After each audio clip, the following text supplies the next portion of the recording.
إن الذين يخشون ربهم بالغيب لهم مغفرة وأجر كبير وأسروا قولكم أو اجهروا به إنه عليم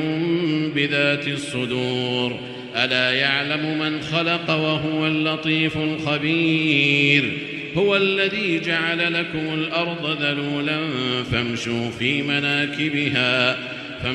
في مناكبها وكلوا من رزقه وإليه النشور.